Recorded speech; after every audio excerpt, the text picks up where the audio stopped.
I am responsible for creating a lot of hurtful and damaging content on this channel. And I've also created a culture of apathy and, I don't know, a lot of like cruelty as well.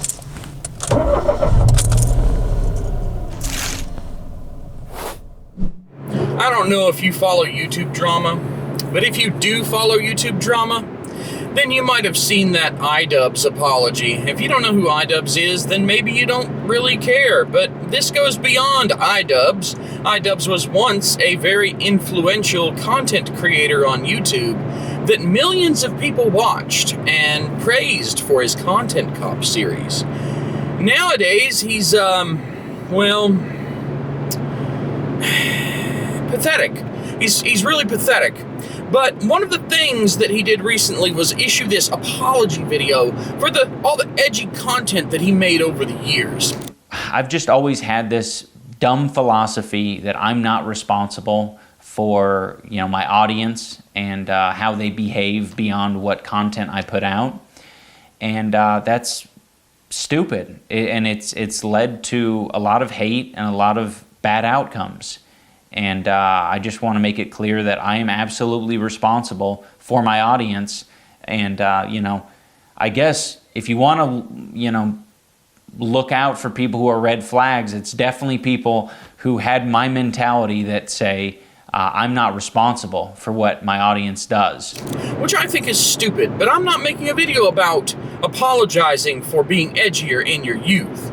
I don't think you should do that. I think you should own the fact that you chose to put out stuff that a lot of people liked, and that it just doesn't jive with your current friend group that buys into certain political ideals, and that, you know, you're being shamed into this apology, that your girlfriend perhaps is kind of bullying you into doing it. I just want to thank everyone who's given me the space and the compassion to grow as a person, because it's taken longer than it probably should have. I appreciate everyone, and I think most importantly, I appreciate my wife, Anissa. She has been insanely compassionate and helpful and patient in you know, allowing me to grow over the years, and has legitimately encouraged me to be a better person, and not a better person in just like the, you know, iDubbbz becoming woke kind of way.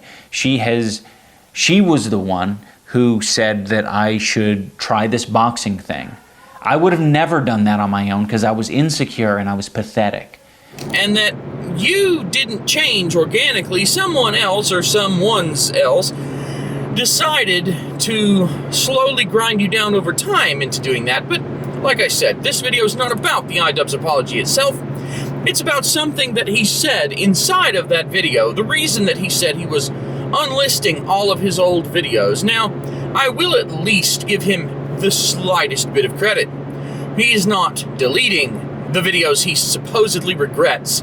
He's only unlisting them so that they don't show up in search results. So that's kind of pointless with the YouTube algorithm, because the YouTube algorithm does not care. They're old videos. People are not really going to be finding them unless they're looking for those videos.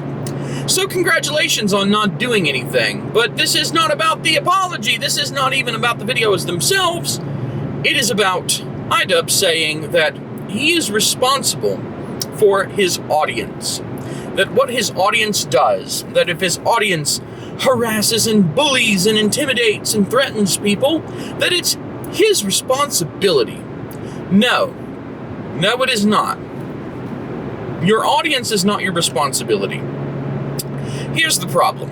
At the core of liberty, freedom, the notion that you should be able to do things that are your choice, that your body is yours, it all comes down to self-ownership. Liberty is self-ownership. What does self-ownership mean? It means that you are yours. You have the right to conduct yourself in the way that you see fit. That every choice that you make is your choice and that you own it. It doesn't mean that you're not responsible for the ramifications of those actions, but it does mean that every choice is your choice.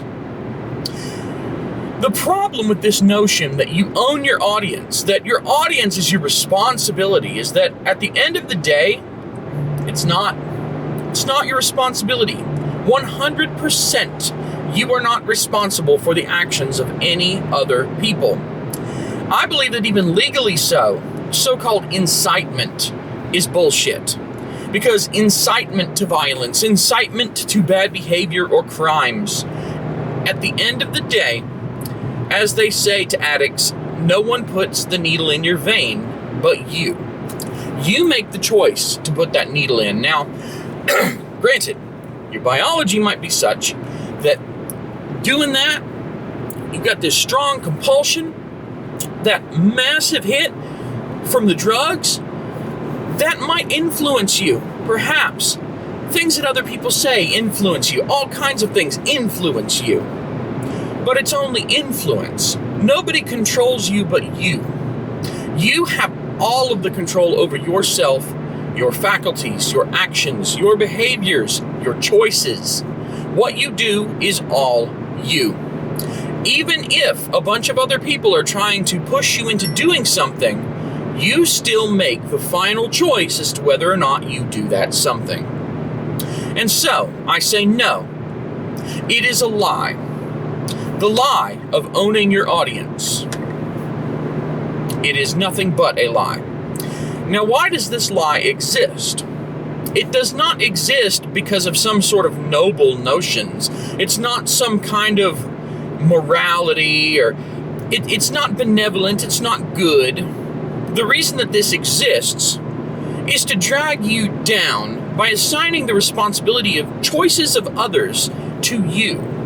It is nothing more than a bullying tactic, an intimidation tactic, even perhaps a threatening tactic. The notion that the behavior of other people that you talk to is somehow owned by you. I am not my brother's keeper. My fellow man is in control of himself. Their choices are not my choices. I am not responsible for them. You are not responsible for them. They make their choices, they make their bed, as they say, and they must lie in it. But other people want to assign the behaviors of those audiences to you because they may not like you, and they can point to a small subset of your audience that makes poor choices and blow that up to be representative of your entire audience, and then assign that to you. It really is a bit of a slippery slope fallacy, isn't it? But this does not exist because they want to improve you. It's not constructive criticism.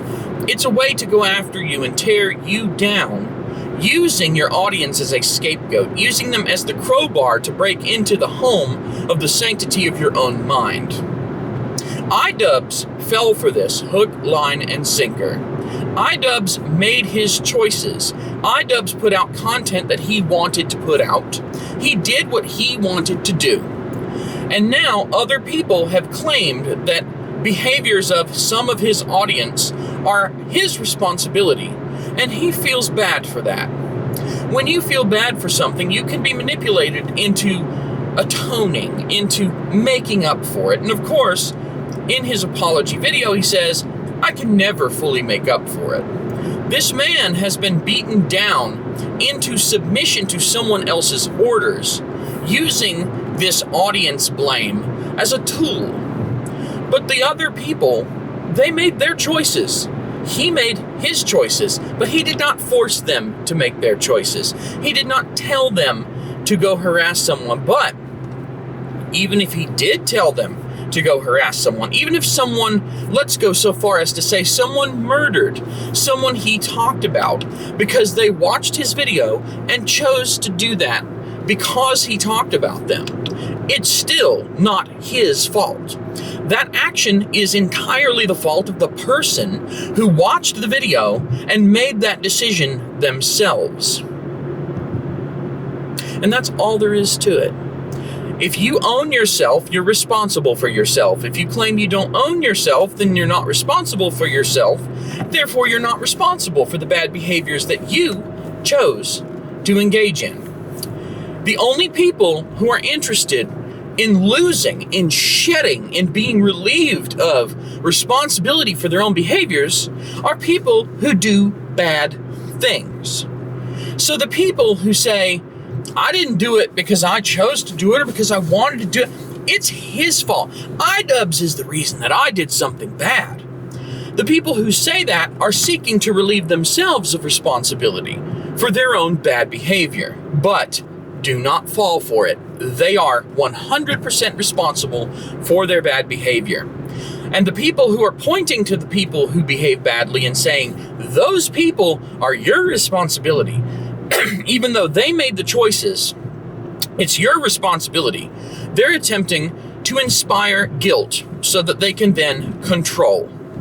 In both cases, this lie is harmful to the person who is attempting to make this content or whatever. It is entirely to either tear them down or to, in some way, for bad actors to exploit the good notions of some people to continue to perform bad acts, be it harming the person who made the content or shedding themselves of responsibility for their own bad actions, which enables them to continue to perform further bad actions. And of course, at no point is it ever their responsibility.